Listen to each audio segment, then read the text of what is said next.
What is good, everyone? Pokey Oakley back for another tech video, and we're going to talk about the top 5 trainer cards from the Paradox Rift set.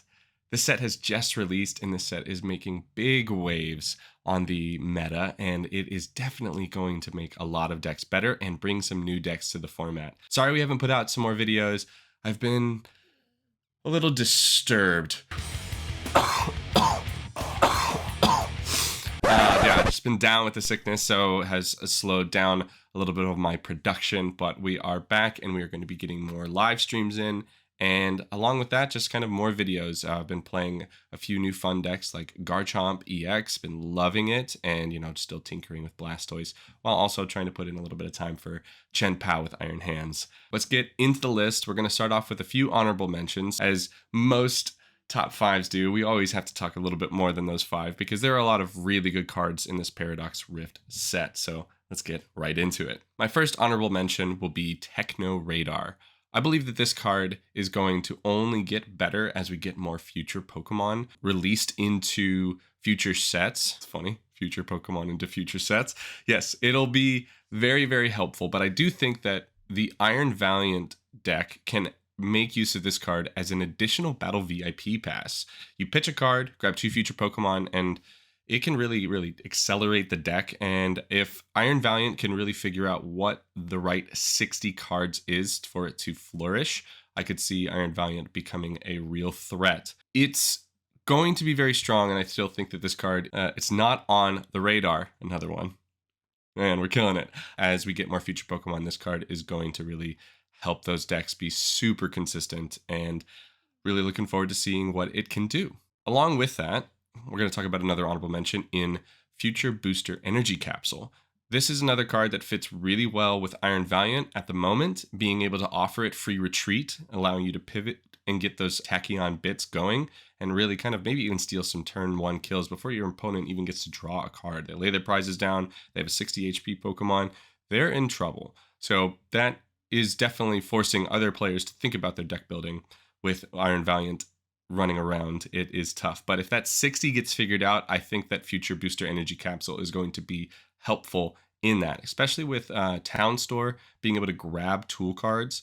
That card is going to help these decks easily just find that and have a free pivot, so they don't have to rely completely on switches, switch cards, escape ropes, cross switchers, you name it. They can just run just a free retreater, which is very, very useful. And the next honorable mention and our final honorable mention will be the Technical Machine Devolution. I think that this card has a lot of potential. It is dead into a few matchups where if you're playing against just a bunch of stage 1 decks, the Miraidon deck, it does nothing against because they just reattach to their Flaffy, and it doesn't really hurt that much. If a lot of engines are playing the Babero line, they just play it back down. If it is played in a Lost Zone variant, which is I think the best place for it currently, you can devolve, Sableye, kill a bunch of their small Pokemon or already have the damage on them. I think that Technical Machine can see play in the future and is going to force a lot of stage 2 decks to potentially run a stage 1 Pokemon and not rely solely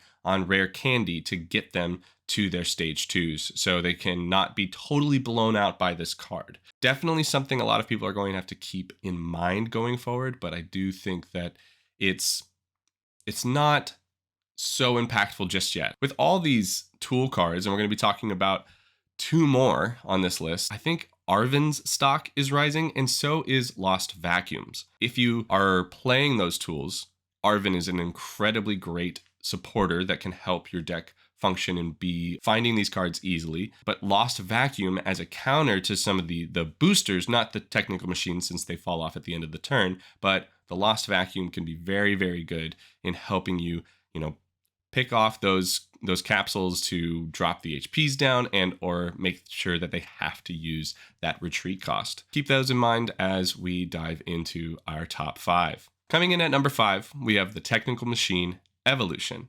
I think that this card is going to be a very impactful card for Gardevoir and Charizard. Some of the Gardevoir lists aren't currently playing this because the Gardevoir list doesn't fully need it, but I do think a turn 1 with a Town Store or playing Arven could really help the deck kind of get ahead where you can evolve 2 Ralts into Kirlias before you pass the turn, and you're already super ahead because then you can be getting into your Gardevoir EX or your baby Gardevoir and really start to pull ahead and kind of take the game and make it whatever you need to.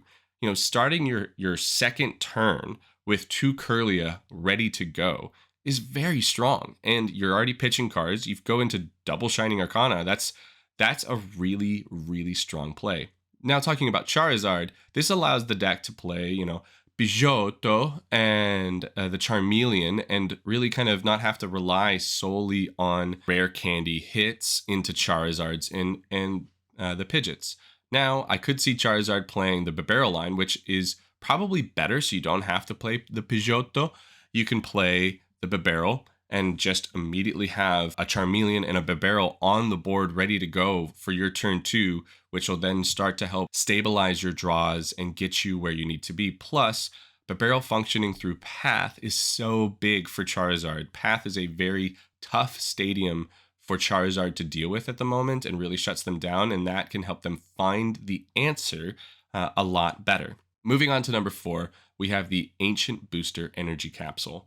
This card is insane in Roaring Moon right now. Taking 230 to 290 HP is it's crazy. People have talked often about 280 being that, threshold of damage that you want to be hitting. So being at 290 takes you out of range of a lot of threatening attackers, whether that's Giratina, Blastoise, pushing Chien-Pao to have to go for 5 energy instead of 4 to kill a Roaring Moon is very relevant. If they just don't have it, your Roaring Moon gets to stick around and just pick off the Chien-Paos and make the game very much in your favor.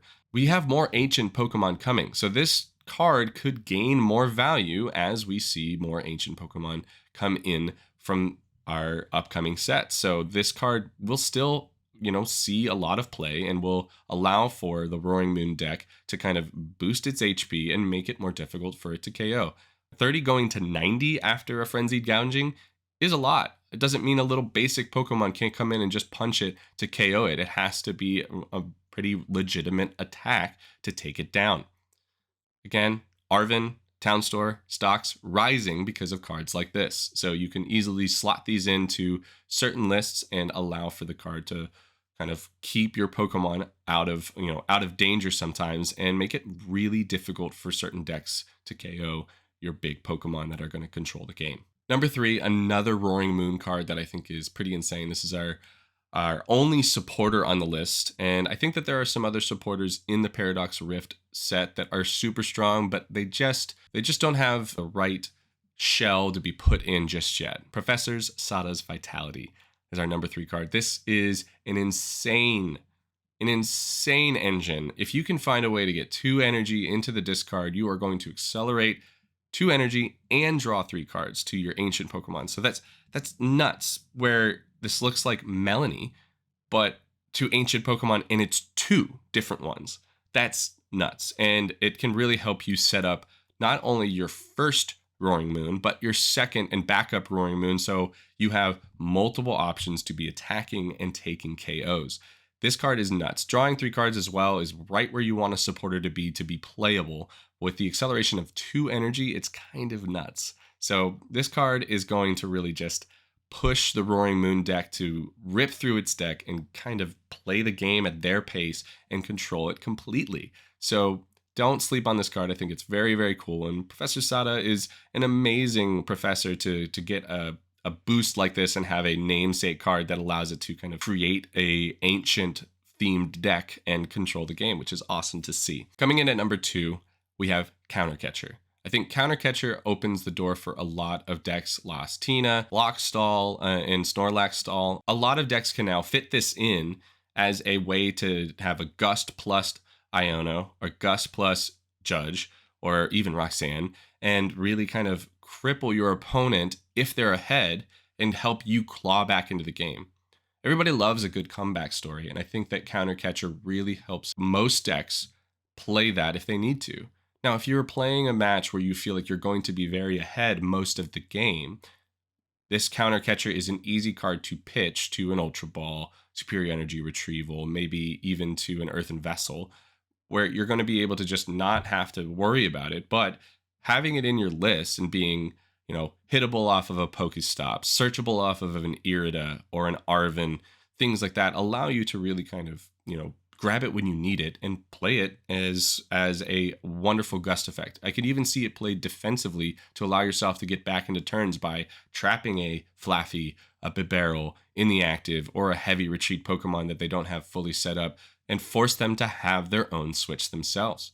It can really kind of turn the game and allow you to claw back into it, which is awesome to see. And I think Counter Catcher is going to be something that is going to impact our meta the entire time it is in the format. So love to see it, and it is a fantastic item card. Our number one card, Earthen Vessel. This card fits into almost every single deck. If you're playing basic energy, or if you're wanting to play different types of energies, Earthen Vessel allows you to go pitch cards, which is amazing. Using the discard pile as a resource is huge already, with cards like Professor Sada's Vitality and energy retrievals, and so many ways to make use of your discard. This allows you to pitch cards already to fuel that up, but also go grab energy to thin out your deck, and thinning is winning. So this functions allows Chen Pao to play Iron Hands. It allows Lugia to play Radiant Charizard and Iron Hands. You can use it in a lot of decks. Blastoise can make use of this. Garchomp makes use of this. And I know I'm missing so many other decks where so many decks can just use this to draw cards. And, it helps in, if you play a Radiant Greninja, helps you to grab, not only an energy to pitch to the Greninja to grab 2 more cards, but also to still have an energy to attach for the turn. So it is going to help a lot of decks, thin their deck to see more relevant cards in the later stages of the game. I think that this card is going to continue to impact the format and just going to be a mainstay for many, many decks. Now, Earthen Vessel doesn't necessarily win you games like maybe a Counter Catcher could do, but Earthen Vessel just makes your deck more consistent. And I think that that's why it is going to take our number one spot as the best trainer card from the Paradox Rift set.